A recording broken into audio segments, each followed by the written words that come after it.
Ever feel like you practice for hours but you just don't get any better? Well, the fix is just one simple tweak that will finally get you unstuck. In this video, I'm gonna show you the exact daily practice routine the pros use to break through plateaus and how you can use it to play like this. Here's something that might surprise you about jazz guitarists like Graham Greene, Wes Montgomery, and Joe Pass. They don't actually have endless vocabularies of licks. They have a small bag of flexible phrases. Wes Montgomery basically built his entire style on a handful of melodic ideas. And if you listen closely, you can hear the same phrases coming back again and again throughout his solos. And that's the key. They know those phrases so deeply that they can make them work in any situation, over any chord and in any context. Take Graham Greene. Now, in his solo on I Remember April, he plays the same lick 11 times in just the first chorus.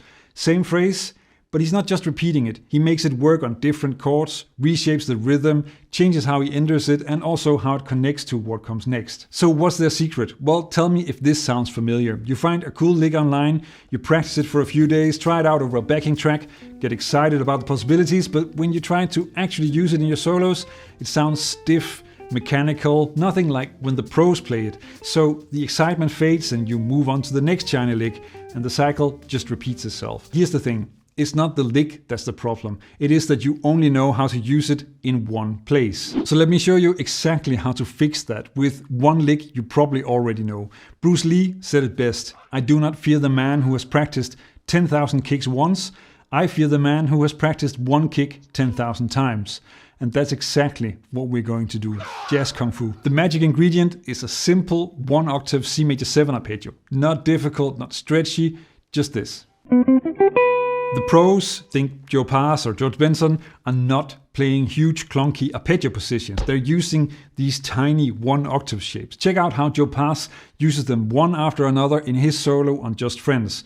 Different arpeggios, but all the same idea. They're everywhere. And our C major 7 arpeggio lick works exactly the same way. So let's put it to work. Check out what Charlie Parker does with it in his solo on Ornithology. Now I moved this to C major just to keep it simple. Pay attention to the rhythm and the chromatic phrase after the arpeggio, because that's what makes this sound like jazz. So our lick, a C major 7 arpeggio as an 8th note triplet with a leading note. And Parker follows this up with a descending chromatic phrase. It's simple, and it is exactly why George Benson uses this shape all the time. But that's just the beginning. This arpeggio lick works in a lot more places than just a C major 7 chord, and some of them might surprise you. The same C major 7 arpeggio lick also works over A minor 7, and here's why. Sometimes the best arpeggio isn't built from the root of the chord, it's built from the third, and C is the third of A minor 7, so the C major 7 arpeggio fits perfectly. It even adds a 9th to the sound, which is exactly what the pros are going for, more color. Now, Wes Montgomery uses this all the time. Here it's from 4-on-6 over a quick 2-5-1. I transposed the 2-5-1 from B flat major, again, just to keep it simple. Notice the nice resolution to that E on G major 7. He's going for the 6. Before we move to the next chord, here's how Barney Kessel uses it. This is from his solo over Green Dolphin Street, and that high C gives you a nice bebop accent, and he also combines it beautifully with the main A minor 7 arpeggio.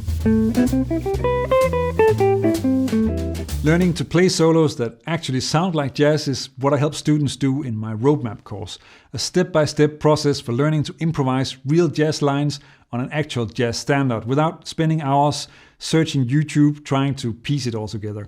There's a link in the description. Now here's where it gets interesting. This same arpeggio also works on one of the chords that guitarists always struggle with. One of the trickiest chords in jazz is the half diminished chord, the minor 7 flat 5. It shows up all the time, but most of the usual tricks just don't really sound right on it. So here's the good news. Our major 7 arpeggio lick works here as well. On an F sharp half diminished, the flat 5 is a C, so you can use a C major 7 arpeggio from there. And it gives you some beautiful color notes that sound great on the chord. Here's what that sounds like in a minor 2-5 resolving to E minor. And check out how the C major 7 arpeggio really leads to that B7.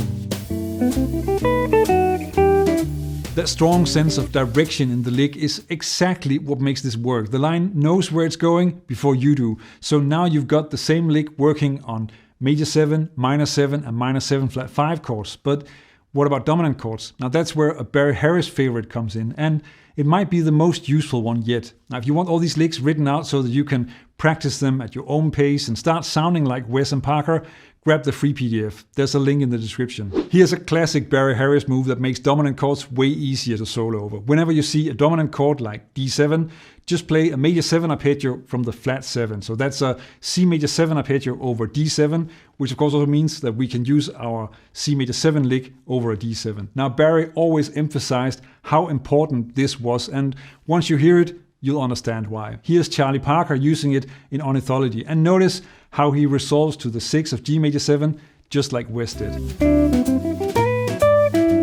But what about alto dominance? Now there's a little bit less obvious, but there is a trick that makes it just as simple. Now here's where it gets a little bit more interesting. You might have heard that there's no major 7 arpeggio hiding in the alto scale, so how do we use our smooth major 7 lick over an alto dominant? And here's the trick: tritone substitution. Instead of searching for a major 7 arpeggio inside D7 altered, swap it for its tritone substitute, A flat 7. Then use the same Barry Harris trick from the last step. Play a major 7 arpeggio from the flat 7 of A flat 7. That gives you a G flat major 7 arpeggio over D7 altered. Since this is about a D7 chord, then I'm going to call it an F sharp major 7 chord, simply because I want to relate it to the chord, and G flat doesn't really work. It's always a bit messy with this, but here's what it sounds like. And notice the hidden C major 7 arpeggio over the A minor 7 chord before moving into that D7 altered lick, which resolves beautifully to G major 7.